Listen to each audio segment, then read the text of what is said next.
Well, Sadie, thank you very much for joining me on the Randomiser sofa today. I believe you have been briefed on what this machine here is. I have, yes. Are you feeling confident that you can press that button and give us a good episode today? I am, yes. Okay, let's see what you've got. Have at it. Thank you, that's it. And is there anything in particular you would like to see come up on here today? I'd maybe say an episode of Stingray, Episode possibly. of Stingray. Yeah, see what we've got. Oh, well, that was what our previous guest wanted. He didn't get really? that. Oh, no. And it appears that you don't get that either. No, it's a Supercar. It's Supercar. It's the first episode of the second series. It's the Runaway train. So, it's time to welcome back to the Randomiser good old Supercar with the first episode of Series 2, and straight away we can tell that between series... Proceed with Operation Eagle. This general has taken something for those very strange pupils, but we now have model effects being carried out. This helicopter with a grab is picking up a tank. Yes. And, you know, it doesn't look amazingly convincing. I would guess that's a very basic tank model kit that somebody probably grabbed from Woolworths, but it's just a huge step up from what they were doing in the first season in terms of effects. And that leap from Series 1 to Series 2 of Supercar is an interesting one, because I feel certain areas, like the effects, they did improve, or at least they were more willing to try. Perhaps it doesn't always come off. Oh no, look out! Oh dear. Well, that's our 50p tank from Woolworths gone up in smoke.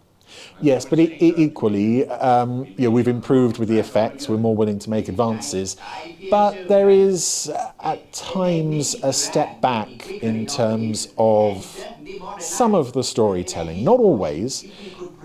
This was infamously the point where the Woodhouse brothers, who had written most of the first season, were not invited back. These tanks for him to play with.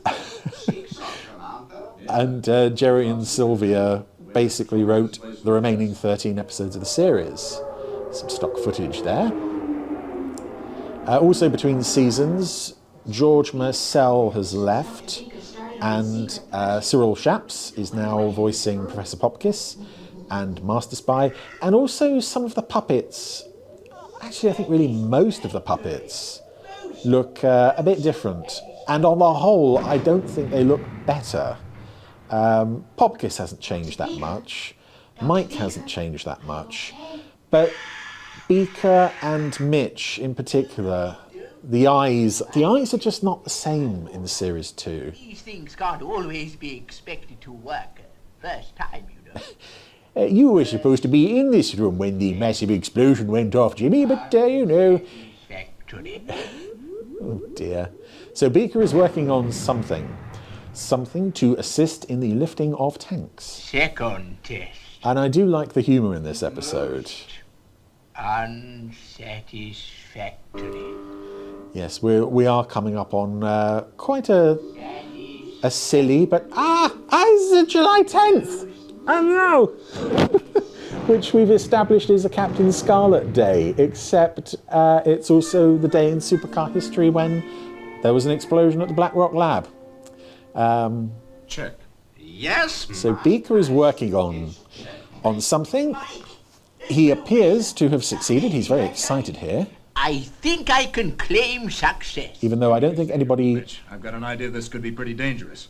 Stand by for another. knows what he's doing. But I love that reaction from Mike as well. Beaker succeeded. Keep your heads down. This is going to be trouble. Yeah, Mitch just doesn't look right for the second series. And also, this is the point where they started to push him even more into comedy than he was already part of. So I really like the first season Mitch. Despite his, annoyances, he is a useful ally to have around.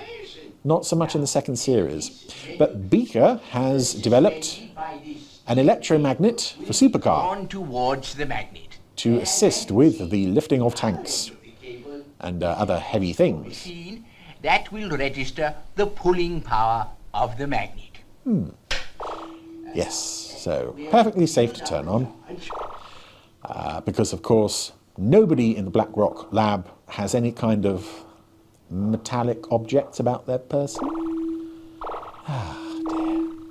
Also, I think between Series 1 and 2, and we'll see possibly in this episode an example of that, they've gone from being ultra top secret to everybody kind of knows about them, which culminates at the end of the series in King Cool with them going on TV to play a jazz number. Anywho, the magnetic power is building. The magnetic field. Oh dear. There's lots of familiar sound effects here that would turn up again in many other Anderson shows.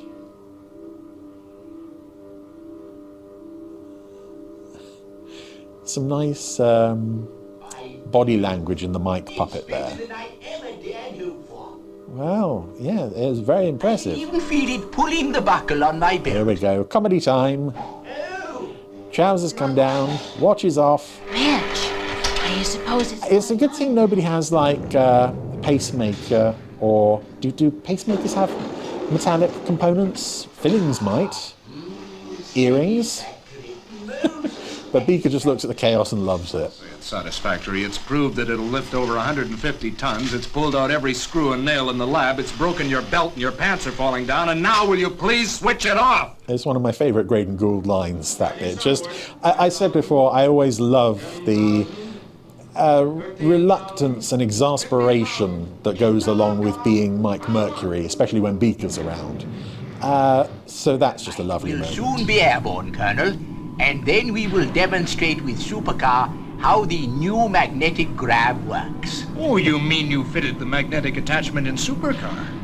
Well, what happens when you switch on? Doesn't it affect Supercar's controls? Oh, no, Colonel. And again, I think I've said before, something I like, but sometimes got a bit excessive in the first season, was fretting about things. Oh, if we do this, will this happen? Ah, yes, Mike, if we do this thing, then this other thing here will not happen. And again, you have a little bit of it there with the general worrying about Supercar. Again, this is something you never got in the first series, because in the first season, I think in the very first episode, in fact, Black Rock Laboratory is a painting. I don't think you regularly see the outside of the building until the second series, which famously, that is the model that turns up in the opening titles of Thunderbirds and gets completely destroyed. Timing is just right. Whoa. Mike will now take Supercar through the south. I thought that was a sudden, very sudden dip there from Supercar, which now has a tank attached to it. Tank attached to it? Isn't that kind of dangerous? Yes, don't you know by now that that is all this team does? Dangerous things. Well. There you go. He's done it, by Jove, he's done it. Through the sound barrier. Even if I do say so myself with a voice that isn't too far away from Mike Mercury. Thank you, Colonel. I try my best. Yes, re-establishing Professor Hopkiss's culinary skill. And I will personally see to it that you are well rewarded for your services to the United States government. A new belt for your trousers. Well, glad to have been of service. I will give you the plans so that you can build the device, and we will keep the one that is installed on Supercar. We may find it very useful. Perhaps in the next 10 or 15 minutes. There's an old publicity photo of Beaker. I think that's from when he was making toast. It would appear that a number of people have heard of my invention. This letter is from an American company.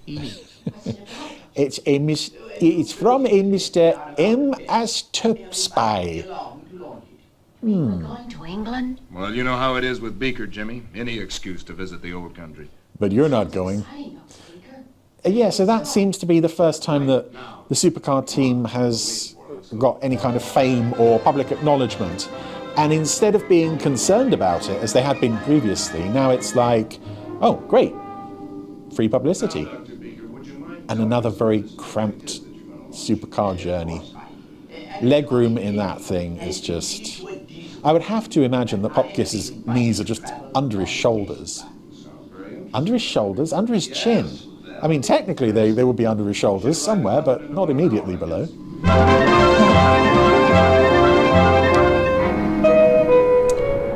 stock footage of London. Who do we find? Well, stock footage of Big Ben. Yes, recognise these two figures. Good evening, madame. I think, yeah, again, these two look like they've had some work done between seasons as well. Lucky, sir. We have only 2 rooms left. And this is a fairly grotesque puppet playing the receptionist. Mercury, you know. The famous test pilot. Ah, okay. So something has happened between seasons that means the Supercar team are now world famous. Maybe Beaker's film that he was making in the very last episode of the first season was a big hit. Who knows? I've got an important announcement to make. Somehow we've smuggled Mitch through quarantine, and I think it'll be rather fun to let him loose in London Zoo and see what happens. You? Drive the train? Ah, yes, there's a train, as you would expect with the title Runaway Train. You see, it requires scientists to drive an atomic train. Yeah, and Britain has none. This I must see. Yes, Beaker and Popkiss are going to be put in charge of a train. Railway siding at Thameside Station. I can't remember why, and it would almost certainly have been mentioned in dialogue that I waffled over. Dirty work. Oh.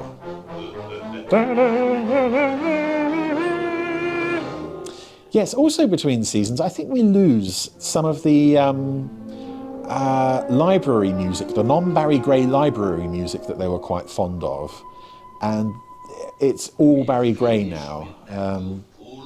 That piece of music turned up again in later shows. It was in XL5. It's in Captain Scarlet. It's even in 1999. Quite surprisingly, it's in Collision Course. You know who will be on board that train, friend Zarin? No, Masterspy. A very important person who has caused much trouble to the foreign government, who pays us so handsomely for our services. Oh, then. Now then, if we file away, So are they trying to kill Beaker they will not be able to undo them. specifically? Then they will be helpless to stop the train crashing into the station at the other end. Oh dear. So devious. Also nice that there's no security on this train. Lots of stock footage this week, though. There may not be any more stock music, but there is stock footage. Ah, new atomic train. It's different from a normal train because this is only a test run. Yeah. The atomic engine has been fitted into a standard diesel-electric vehicle. And if successful, the railways intend to build an entirely new, modern atomic train for this run. The prototype And if not successful, diversions will apply. Wish I could drive that train. Guess they're about due to start off any moment now, aren't they? Well, Jimmy, if you felt that badly about it, why didn't you speak up beforehand instead of 2 minutes before the train is due to leave the station? Yes, for some reason it's Beaker and Popkiss who have been assigned to man the train. out of the station, the crowds wave and cheer it on its way. And this is a good example of, I think Cyril Shaps is, as much as George Marcel was an asset to this show, Cyril Shaps is an asset to this show. And it's a shame that he never came back to do more voices. I've always wanted to drive a train. He was in one scene in an episode of The Protectors after this. Professor, I've got to attend to the atomic reactor soon, so you will be able to take over. Mike Mercury. The train's only just set out. Why do you need to look at the atomic reactor already? Beaker here. How's it going, Doc? Oh, fine, Mike. Just fine. Okay. Hey, Doc, if you have any trouble, we're standing by here close to Supercar. Over and out. Yes, I don't know the origin of all of this footage, but the shots from inside the cab looking straight ahead, this is from the famous London to Brighton film that was quite well known at the time. It was just a film of the journey, but I think sped up to like 5 minutes or something. So it's quite useful for this episode's purpose. Wow. Most satisfactory. I don't know, was Beaker involved with this project before, while he was making the electromagnet? Was he also involved with the setup of the train? You would think that the scientists who worked on the project would be involved with this. There is something wrong. I cannot seem to reduce speed. The controls seem to have developed a mind of their own. This could be a problem. Beaker, do you hear me? And I don't think George Marcel and Cyril Schaap sound all that different. There is a definite, change in style. And I can't reduce it. But Hold on, Professor. there's no real sort of like a good Pop Kiss and a not so good Pop Kiss. Gaining speed rapidly now. I don't know to what extent kids at the time would have been aware. Probably not at all, because they would have been watching this one episode at a Fine, go time. down to the lobby and get all the newspapers you can. Beaker will want to keep all the press cuttings. Sure, Mike. The train hasn't arrived yet. What use are those papers going to be? Right, yes, there's a Mitch bit coming up with the cards. It Oh, must be sabotage. Somebody has filed off the heads of these screws. dear. And without special equipment, it will be impossible to remove it. So, yep, the atomic reactor on the atomic train cannot be serviced. It's a very sort of low-key discovery that this has happened. To think, Beaker, we must be going at least 200 miles per hour. But it's nice that Popkiss has finally got some time out of the Black Rock lab. Even if he is stuck on a runaway train, hurtling to his doom. The reactor has been sabotaged, and there's nothing I can do to stop it. No. Oh, Mitch. You're smoking my cigars again. I've got the papers, Mike. Say, But there's nothing about Beaker in there. and they look just like Masterspy and Zarin. Masterspy and Zarin. Oh, now, Jimmy. Yeah, I knew it. I knew they wouldn't believe him. No one ever believes Jimmy. Emergency. I wonder why. You receiving me? Hello, Dr. Beaker. Mike here. What's the trouble? Hello, Mike. The atomic reactor driving the train has been sabotaged, and we are hurtling along, completely out of control. And it's so cool. I wonder if this is the first time that an atomic reactor has been fitted to anything to an Anderson vehicle before. Because we really have the beginnings of like a Thunderbirds rescue scenario here. Indeed, we saw it with Brink of Disaster. A runaway train needing to be ultimately rescued with magnetic grabs.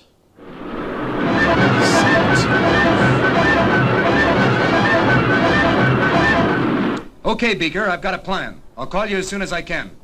Right, Jimmy, downstairs at the lobby, pronto. Buy even more newspapers, Jimmy. Beaker, before we come to the end of the line. At this speed, a half an hour at the most. Are there any passengers on this train? I suppose there must be, 'cause there's quite a few carriages. And a very thin man, you say? Why, you must mean Mr. Masterspoon and his friend. Yeah, that's him. Where is he? Mr. Spoon. He left Oh, about dear. an hour ago by car. Said something about Brighton, I believe. Yeah, that figures. Okay, so they are actually using the London to Brighton footage as the real London and Brighton. It's quite clever. Soon we will arrive at the station and watch Dr. Beaker's... I nearly mentioned the back projection on the train earlier, but this looks like Zarin is driving a car that's just stuck on ice. The car's going sideways. Full boost vertical. And again, Masterspy doesn't look like he has too much room to sit. This is good stuff, though. It's another one-episode attachment to Supercar, though. I don't think I remember seeing the magnet on the bottom again. It's far too bulky to make that a permanent change to the model. Hello, Mike. We wondered what had happened to you. Now listen, Professor, we're chasing Masterspy. He's your saboteur. We'll catch up with him any minute now, and then I'll make him talk. And you'll know what he's done to the reactor, man. Good, Mike. Only hurry. There's not much time. Oh, I wasn't coming to save you, Professor. Do my ears deceive me, or can I hear that dreaded sound of Supercar? Mike, I can see him. I can see him, Mike. I wonder if that is specially shot footage of a car filmed from the air. They're going to land on top of us, Masterspy. Oh, There they are. Landed on top of us. My goodness, Master Spy is a big puppet. Big hands, big chin. This is fun though. It's totally ludicrous, but it does show the extent that we're pushing the model footage first, and also just the slightly more absurd visual imagery. What's happened, Master Spy? We're flying. What fiendish trick are they playing? Dear. Yes. Balancing Master Spy and Zarin's car on top of All right, Jimmy. some kind of tower. Hover alongside until Master Spy decides to talk. Gee, I bet this is the first time that a car's been balanced on top of a TV mast, Mike. Right? Full boost vertical. Okay, Jimmy, whatever. I'm not even going to dignify your comment with an answer. Now listen carefully, Master Spy. We know you've sabotaged the train, and you're going to stay right where you are until you tell us exactly what you did. Quick, Master Spy. Lean back. Oh yes, Master Spy's weight is causing the car to rock backwards and forwards. Quick, Master Spy. Lean forward. I do like this as well, as silly as it is. But they do know what happened to the train. They filed the heads off the screws. That train now? Absolutely nothing. Please believe me. He's lying, Mike. He must be. No, Jimmy, I don't think so. I believe you, Master I want to see him fall to his death, Mike. Just to save your neck. I'll come back later and pick you up. Yeah, just leave him there. Why not? Quickly, Master Spy. Lean forward. No. Lean backward, Master Spy. Poor Zarin. It can't be much fun being Zarin. I'm coming up to try and stop the train with Supercar. I'll fire the retro rockets and hope the force will slow it down, with Supercar magnetically locked on the roof of the train. There's the track over there, Mike. Oh, thanks, Jimmy. I never would have found that without your help.